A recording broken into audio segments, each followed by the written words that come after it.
오늘 말씀은 유월절 규례에 대해서 주님이 가르쳐주고 계십니다. 유월절이라고 하는 것은 뭐냐면 출애굽 전날 밤에 어린 양의 대속의 피를 인해서 그 이스라엘 자손들은 어린 양을 잡아서 그 피를 문인방과 물설주에 발랐죠.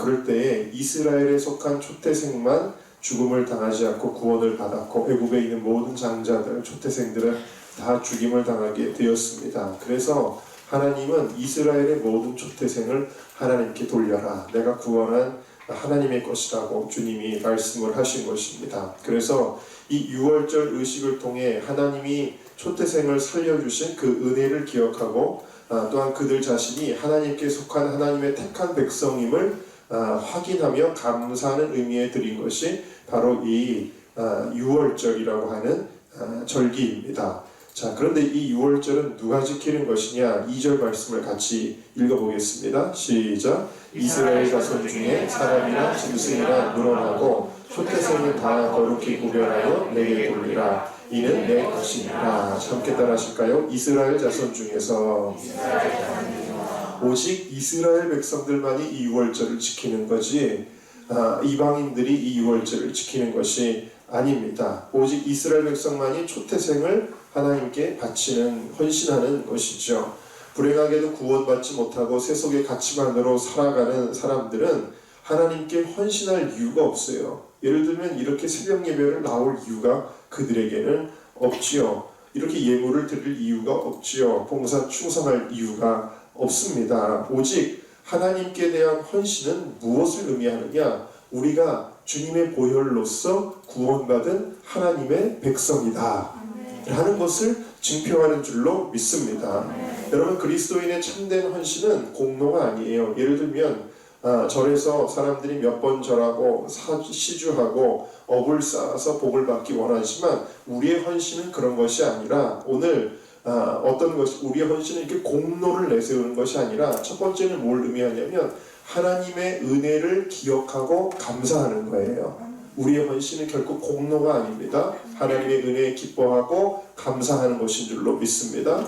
두 번째로는 주님이 오늘 2절 말씀에 이는 내 것이니라 그랬어요. 우리 자신이 하나님의 것임을 고백하는 거예요.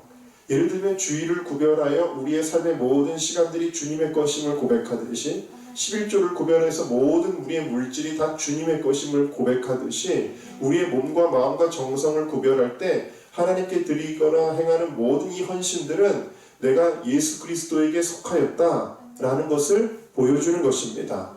또 세 번째로는 공로가 아닌 감사와 믿음의 고백으로 드려지는 헌신은 내가 하나님의 백성이다, 이스라엘 백성이다 영적으로 라는 그런 증거입니다. 그러므로 여러분들 오늘 이 새벽에도 우리 스스로를 어떻게 평가해야 되느냐? 나는 예수님의 피로 구원받은 하나님의 자녀이구나. 믿으십니까? 혹시 의심하세요? 나는 도대체 어디에 속하였는가? 여러분은 이 자리에 있는 거 보니까 하나님의 백성인 줄로 믿습니다. 아까도 내 주의 보혈은 정하고 정하다. 이 찬송 부르는 걸 보니까 예수님의 피거든요. 어린 양의 피거든요. 그 피를 찬송하는 거 보니까 나는 어린 양의 피로 구원받은 하나님의 백성이구나. 그것을 여러분들이 깨닫는 줄로 믿습니다. 감사할 것밖에 없죠. 제가 오늘 새벽에 저희 집 고모님이 세상을 떠나셔서 이제 빈소에 다녀왔는데 그러니까 뭐 그냥 찬송하는 것밖에 없어요. 거기도 세상을 떠났지만 이렇게 현수막만 하나 다 걸어놨어요. 뭐 이렇게 향 피우고 이런 것도 하나도 없어요. 현수막만 걸어놓고 그 부활에 대한 성경 구절을 써 있고 십자가 있고 그냥 사진만 있고 그냥 하나님 앞에 천국 갔으니 감사합니다. 그러고 있는 거예요.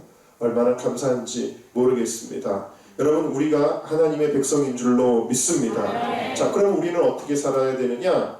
6월절 규례를 보니까 유교병을 먹지 말아라. 그러니까 유교병이라는 것은 누룩이 들어간 빵이거든요. 누룩은 성경에서 죄를 가리키는 거예요. 근데 이제 유교병을 먹지 말았던 이유가 첫 번째로는 급하게 출애굽했기 때문에 그때를 기억하는 거예요. 그때는 뭐 빵을 발효해서 만들 수 있는 시간도 없었어요. 그냥 막 급히 탈출했거든요.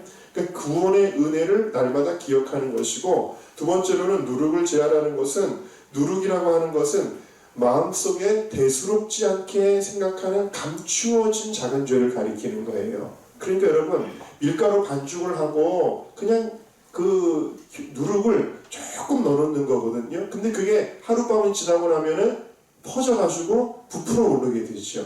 죄라는 게 그런 거라는 거예요. 우리 마음속에 아주 작게 숨어있는 죄인데 그것이 나중에는 큰 영향력을 미쳐서 한 영혼을 파멸로 이끌어가는 것이 그게 누룩이다, 죄다 라는 것입니다. 그러므로 여러분들이 하나님의 백성이라면 그러면 여러분들이 크고 작은 죄까지도 다 버리고 거룩한 삶을 살기로 결단하시기를 주님의 이름으로 축원합니다. 고린도전서 5장 7절 말씀입니다. 같이 읽겠습니다. 시작. 너희는 누룩 없는 자인데 새 덩어리가 되기 위하여 묵은 누룩을 내어버리라. 우리의 유월절 양 곧 그리스도께서 희생이 되셨느니라. 아멘. 네, 예수님 유월절 양은 곧 예수님이에요. 그리스도십니다. 그분이 우리를 위하여 죽으셨기 때문에 우리는 모든 묵은 누룩, 묵은 죄악을 내어버리고 하나님의 백성에 합당한 거룩한 삶을 살아가시기를 주님의 이름으로 축원합니다.